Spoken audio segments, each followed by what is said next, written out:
good soup.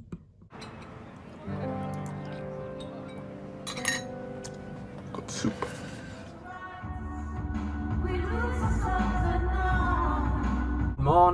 Good morning. It is 6 o'clock on Saturday. I am currently on my way to the gym. Bit of a different type of video today. We're just going to do a raw workout. No editing, no musical effects. Just going to show you what I do in a typical gym session right now. There's two pathways in life. There's this one, or there's this one. Ooh!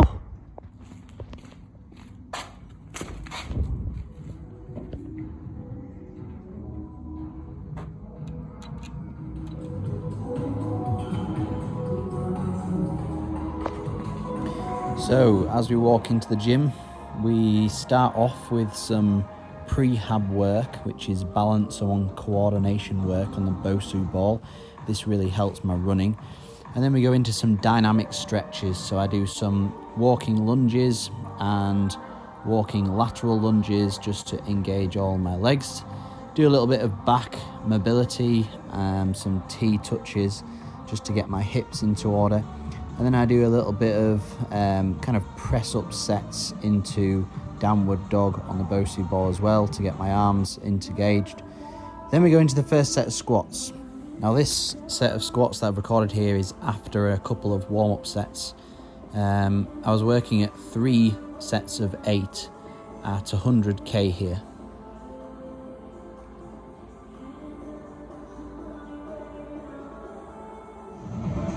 So after a pretty dynamic warm-up, we're going in with squats. I do a couple of progressive warm-up sets just to kind of get the movement patterns right, and then we go in with today we're going with 3 sets of 8.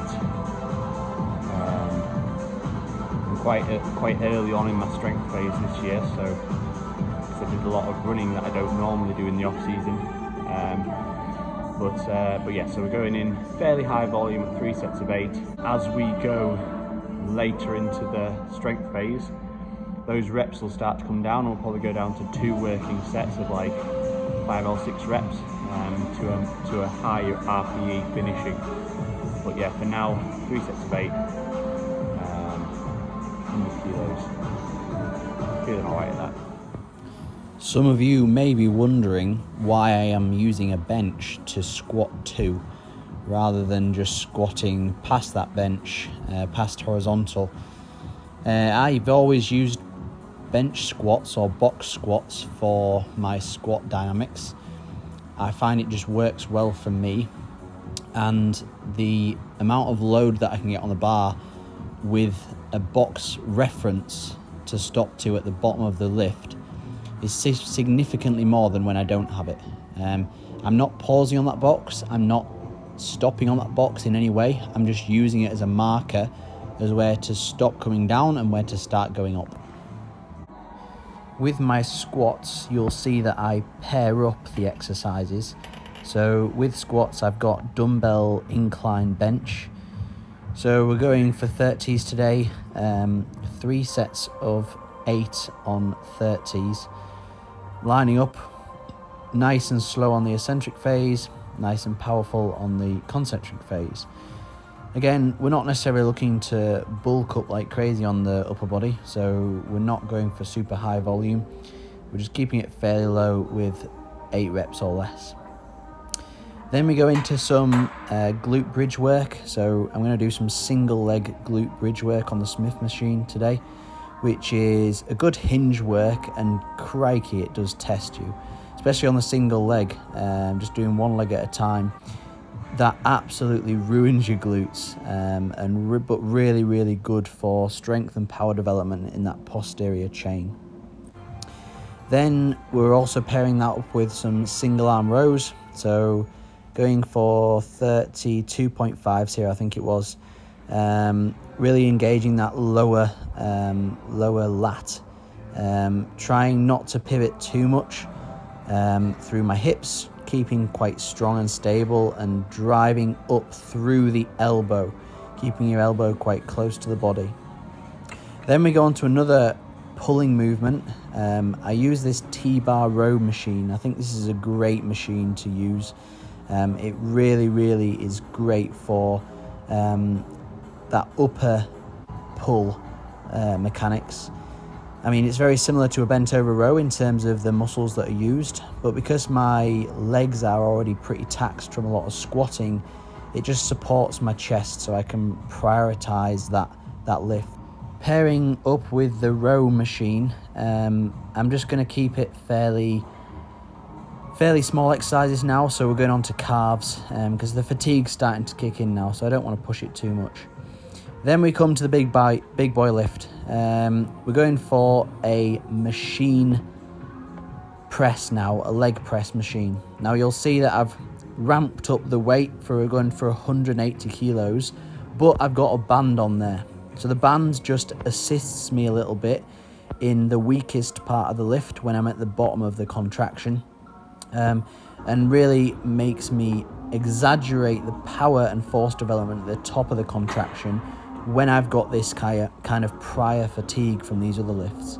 Now, what I like about a leg press at the end of a session is that I can go to near failure without compromising form, without compromising the integrity of the lift, and I can go to essentially maximal exertion on these without worrying about flattening myself under a bar. So on to set 2. We're going for sets of 8 on here, I think it was. Get myself lined up, locked in using my hands, take a nice deep breath, and then we go for the sets. Now you'll see how much I really did push this. I think we were going for sets of 8, and yeah, the last couple of reps was really testy. Obviously the legs were very fatigued by this point. We'd done all those squats earlier in the session. I've just sped this little bit of video up just to demonstrate, but I think I'm going for sets of 8 or 10 here, and the last couple of reps was near maximal. I mean, the last couple of reps was pushing at a fairly slow tempo just to manage to get the weights up, but yeah, here's the last rep now. Squeezing everything I've got, locking them out, done.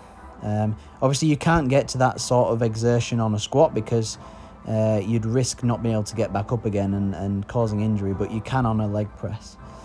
Legs are absolutely goosed. I just paired that up with some isometric exercises, so we just had some tricep extensions, a little bit of a bodybuilder exercise that, but obviously I was so fatigued that I didn't want to do any big lifts. And then we also did some core, so I did some pal-off press exercises on the cables as well, just to round off a session and work on a little bit of weaknesses intra-session.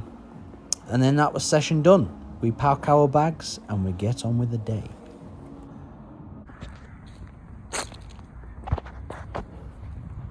Oh, beautiful morning, lovely red sky. Just leaving the gym. Really good, effective session. I'm hurting now, and wow, that is something else, isn't it? Yeah, hurting now, but really effective session with some good lifts in there. I always train really well in a morning when I'm kind of in a semi-fasted state. Obviously it's not properly fasted. I've had a few rice cakes and a good hit of kind of pre-workout, but yeah, I always train better when I haven't got like a good amount of food in the stomach. Having said that, after spending an hour and 20 minutes in the gym, now I'm absolutely ravenous. So although I've only got a 5-minute drive home, sometimes when I know I'm going to be so hungry after a session, I have my breakfast sat in the van. So I've got in a bowl here 120 grams of Rice Krispies, which is a big bowl of Rice Krispies with some frozen blueberries and raspberries in there. And I've got a chocolate protein shake that I'm just going to pour over there and watch it snap, crackle and pop. And yeah, that just hits the spot. Fast digesting carbohydrates, fast digesting protein post session, and then heading into town, doing a couple of errands, and then I've got a full day in the office, doing lots of office work all day. But it's nice to know that my gym session is done, out of the way, good quality, and now I can crack on with the rest of the day. And yeah, hopefully that gave you a bit of an insight into what I typically do in a gym session. It was a good gym session. I feel ruined now, and yeah, my legs will probably be ruined for the next couple of days. But yeah, the strength and power that we have on the bike is created in the gym in winter. So that's what it's all about. Until next time, thank you very much for listening, and see you later.